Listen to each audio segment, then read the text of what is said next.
One thing I noticed about the show, they're kind of like the Bat Family. Alright, let's see why they're like the Bat Family. Captain Man would be Batman, he started it all and trained sidekicks. I mean, that is true, it did start with Captain Man, because he got indestructible at the age of 8. His father took him out of school at a young age and basically trained him everything he needed to know about being a superhero and taking care of his town. Just like him, basically. Kid Danger would be Nightwing, he was the first sidekick and left to do his own thing.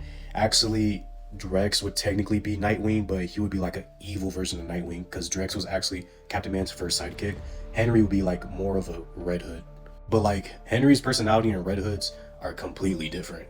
It's like swapped though. Henry would actually be Nightwing if he was first, and Drex would actually be Red Hood if he was second. But in the lore of the show, Drex was the first sidekick and Henry was second. I see what you mean about Kid Danger being Nightwing. Schwaz will be Alfred. They aren't that similar, but he makes all the gadgets. In a way, the only thing I can see them being similar is like Schwaz and Ray having a close relationship, like Batman and Alfred. But Schwaz is more of like a genius, and yeah, he makes all the gadgets and he could do anything. He's a very intelligent scientist. Papa would be Red Hood. I mean, they are both the angry people of the team, so I guess. I mean, sure, but there's not a good correlation between those two. Well, technically, in a way, yeah. But like, if Henry was first, Drex would be a Red Hood, if that makes sense. But how the show is made through like the lore, the storyline, I guess you could say Chopper's Red Hood. Mika would be Batgirl. She's smart and can hold her own in a fight. Yeah, that's a fair comparison. Only thing that's different is that Mika has a sonic scream and Batgirl doesn't have powers. He just has good combat skills and a good arsenal. Miles would be like Tim Drake. He's low-key a good detective, not gonna lie, and low-key smart. Yeah, this is a good comparison. If that's the closest you're gonna get to a Tim Drake of the Henry Danger verse, is Miles. But the only difference is that Miles has powers, Tim Drake doesn't. Miles has the power of teleportation.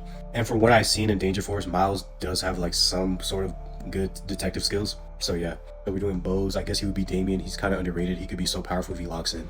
Nah, facts though. Telekinesis is an OP power. If Bose understood his powers a little bit more, he would have been like the most powerful one on the team. It's like you could do so much with telekinesis, bro. Like you could levitate yourself. If you concentrate enough, you could lift objects like the size of a fucking meteor.